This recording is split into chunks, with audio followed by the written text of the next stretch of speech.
Nananawagan ng ilang grupo ng mga marino sa mga mambabatas na ipasa ang bersyon ng Magna Carta of Filipino Seafarers na mas magbibigay sa kanila ng dagdag na benepisyo at proteksyon. Narito ang ulat. Isang Pilipinas sa 5 pinakamalaking supplier ng mga seafarers sa buong mundo, kasama ng Russian Federation, Indonesia, China at India. Batay sa datos ng Bangko Sentral ng Pilipinas, 22% ng total OFW dollar remittances ay nagmumula sa sektor ng mga tripulante. Alam nyo etong mga seafarers natin, etong mga marino natin, alam nyo, hindi lang tuwing sila ay kumikita sa ibang bansa ng kanilang mga sahod na pupunta sa Pilipinas. Kasi pag kumita naman po sila, hindi naman nila uubusin yun doon. Papadala nila sa pamilya nila. Alam nyo pagpadala pa yun sa pamilya, pag umuwi pa sila, alam nyo sila yung laging nagpa-party, nagse-celebrate kasama mga pamilya, kasama mga kaibigan. Talagang pagdating sa ekonomiya, ang laki ng natutulong na mga seafarers at mga marino. Sa Cowboy Grill na lang, every Wednesday namin, siguro 80% doon, puro mga marino, mga seafarers At ang mga istorya niyan, kasi malaki kasi ang nila ang kanilang nasasahod kasi medyo sobrang somehow may pagka-dangerous yung kanilang trabaho. Okay? Bakit kanyo? Siyempre, nasa dagat. At saka hindi ganun kadali ang buhay niyan. Napakahirap. Sabi ko nga minsan niyaya ako ng isa kong kaibigan na mag-cruise. Mag-cruise daw. Alam niyo yung cruise, hindi yung mag-cruise yung mag-cruise. yung sa mag-vacation na mga 5 days, 1 week, ganun. Sa pupunta ng ibang bansa, sagot daw niya nung kaibigan kong taga-Alaska. Ikilala niyo yun. Babanggit ko lagi yun. Alam niyo, ang lupit nun sabi ko nga sa kanya, paano mo kinakaya na 1 linggo nandun sa dagat? Alam mo, kahit ba, yun nga, puno na ng entertainment, puno na libre na pagkain. Sabi ko, I cannot even imagine to stay there more than 1 week to 2 weeks. Ang hirap nun. Kasi siyempre kahit papaano, kahit masabihin nating malaki yan, medyo gumaganon-ganon pa rin yan kahit papaano di ba? Isipin nyo na lang yung mga seafarers natin. Ang lupit po niyan, mga kapatid, mga kaibigan. Ang lupit magtrabaho niyan, hirap na hirap, at sobrang tagal. At ang balita ko talagang, kaya nga meron tayong katagang kayod marino Alam mo sabihin ng kayod marino? Talagang parang there's no tomorrow. Kayod marino ka nga Ibig sabihin talagang todo ka. Ganon kasi ang trabaho niya mga yan. Para silang 24 oras. Although may pahinga, pero dahil nga nasa barko ka, medyo nakakapagod. Ganong kalupit yan. 9 months, 1 year ang contract, iba-iba. Iba-iba yan marami yan Depende yan sa biyahe. At ang lupit niyan, nasa medyo dangerous kasi yung mga ginagawa niyan, yung mga manood kayo, may vlogger yan may napapanood ako mga vlogger na mga marino. Alam mo nung pinanonood ko yun, sabi ko, 1 week, baka 1 buwan, umiiyak na ako niyan talaga Alam mo yung parang, kung ang OFW nga, mahirap. Diba? I mean, yung nasa land. Sabihin yung OFW naman tawag sa kanila. Ibig sabihin yung kunwari nasa land ka. 1 buwan, 2 buwan, talagang homesick ka na Doon, pwede ka pang magliwaliw, pwede ka pang maglibot-libot, di ba? Anytime na gusto mong umuwi, talagang tupaking ka, uwi na ako, bahala na. Di ba? Ganun pwede pa Pwede pa sa sa dagat, mantakin mo sa dagat gusto ko na umuwi, lalangoy na lang ako. Isipin mo yun ayoko na may emergency pamilya mo. U-turn na tayo! Hindi, alam mo kung bakit? Nangyari kasi sa akin yan. Nangyari sa akin yan bilang OFW. 4 months, I think, or 5th month, na nandun po ako sa Qatar. Okay? Yung nanay ko, talagang may sakit na, na kasi bedridden na siya noon May cancer siya noon Tapos, tinawagan ako ng tatay ko, sabi niya, umuwi ka muna, baka hindi mo na abutan. Ganon. Alam mo, maniwala ko kayo sa akin, tagak-tangang iyak nun. Tapos sabi ko talaga nun, payagan ako, hindi ako payagan ng amo, uuwi ako. Yung pinaka-boss namin doon. Uuwi talaga ako. Magkamatayan na uuwi ako. Sabi ko, okay? Buti na lang, mapalad na lang ako dahil yung boss namin, understanding. Okay? At pinayagan niya ako umuwi for 1 week. Pinayagan niya ako. Sa loob-loob ko kung marino ka. Hindi. Isipin mo to marino ka nangyari sa'yo. Pamilya mo, ganun. Tatalo na lang ako dito. Uwi na ako. Maglangoy ako sa barko o sa dagat, tas uwi ako. Walang ganun. Hindi mo pwedeng pag-U-turnin yung barko ninyo para umuwi. Anong ibig ko sabihin? Yung tindi ng sakripisyo. Yung tindi ng paghihirap ng bawat marino, bawat seafarer, ang hirap ho. Hindi ho biro. Isa yan sa pinakamahirap na trabaho sa mundong ito. Okay? Anong problema mo, Banat Bay? Okay na sana yung pinapasa ni Senator Raffy Tulfo at ng buong Senado na Magna Carta para dito sa seafarers. Pero merong pong konting problema dahil ibang bersyon ang pinapasa ng Kamara.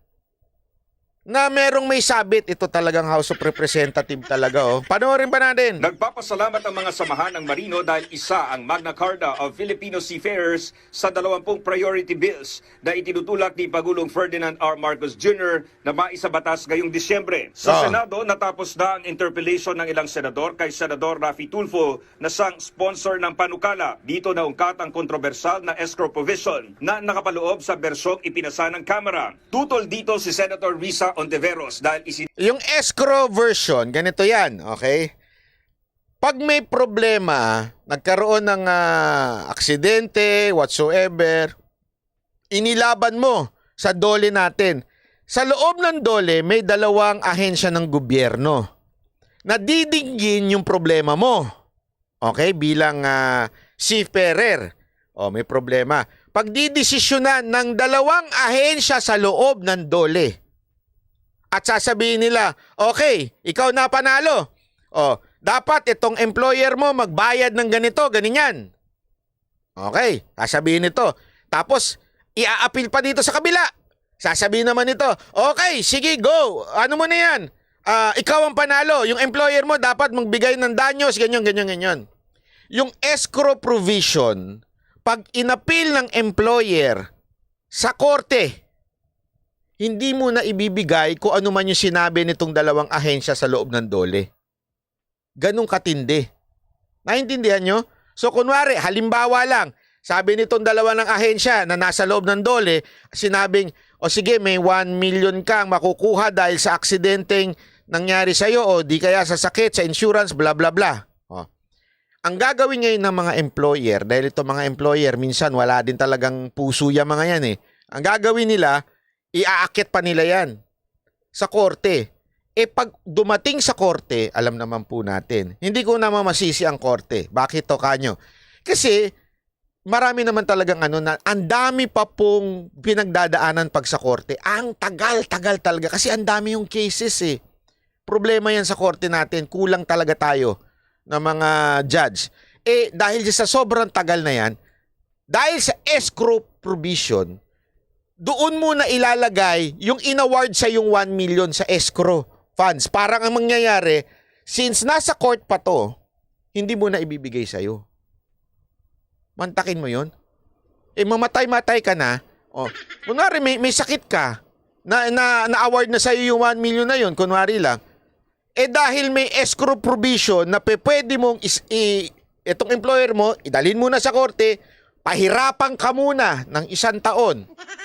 That's the key. Pahihirapan ka eh. Tapos hanggang magkaroon na ng settlements. Gets nyo? Pahihirapan ka. 1 million pala. O sige, sampa natin sa korte yan. Tapos, naku po, nadali na. Kasi ang tagal-tagal. Kailangan mo na yung pera. Pahihirapan ka. Papayag ka na ngayon sa settlement na lang. Di kawawa ka. Papahirapan ka pa. Dahil dyan sa lintik na escrow provision. Ngayon, napasa na sa Senado na walang escrow provision. Kasi nga si Senator Raffy po ang nagtulak niyan. Ang problema, sa Kamara meron. At itong Kamara, according to Senator Rapi, mamaya ipi-play natin, nilalabi pa ng mga agency. Ano ibig sabihin na nilalabi? Sa madaling salita, lumalapit sila sa congressman para sabihin, ipasok nyo yung escrow. Para, sino nagsasabi? Yung mga manning agency nitong mga seafarer. Sabi nga gumagamit pa ng vlogger yan. Pinopondohan pa ho yung vlogger para siraan yung Magna Carta for Seafarer ni Senator Lapi Tulfo. Nagbabayad! Take note, mga kapatid, mga kaibigan. Nagbabayad etong mga manning agency. Naglalagay. Kanino? Di natin alam kung mga congressman. Pero definitely, sa ilang vlogger para siraan yung Magna Carta for Seafarer ni Senator Rapi. Kilala nyo na kung sino yun. Nasa dito na hindi agad makukuha ng isang marino ang kanyang disability o death claims dahil ilalagay muna ito sa isang escrow account hanggat hindi na dedesisyonan ng Korte Suprema. Sa kasalukuyan kasing batas, final and executory na ang claims kapag nadesisyonan na ng National Labor Relations Commission at National Conciliation and Mediation Board. So dalawa yon, dalawang board under Dang Dole ang magdi-decide. Pag sinabi nilang final executory na yan, pag walang escrow provision, ibibigay na sa'yo. Pero pag may escrow provision na nandun sa Congress, delay sa'yo yan. Depende pa yan kung gaano katagal.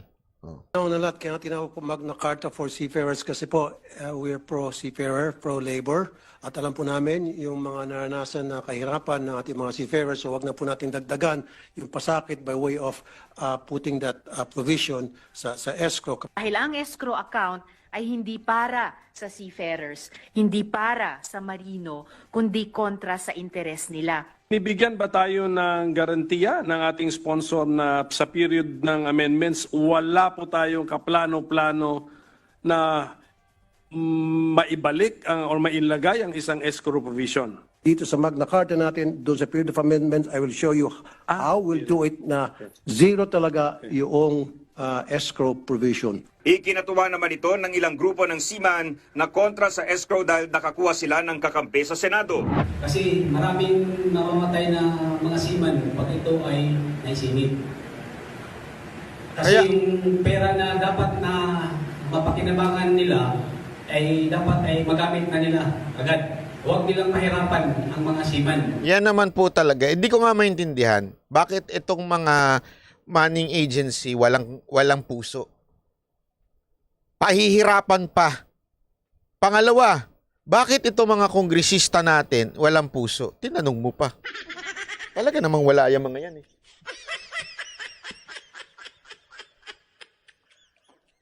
Hindi, wala akong puso kayo mga kongresista. Na totoo lang Pag ipinasok nyo tong escrow provision, wala ho kayong puso para sa kababayan natin. Mga OFW, nananawagan ako sa inyo. Pag itong mga kongresista natin, mga lintik na kongresista natin, ipinasok yung escrow, kayo mga OFW, huwag yun nang iboto yung mga lintik na yan.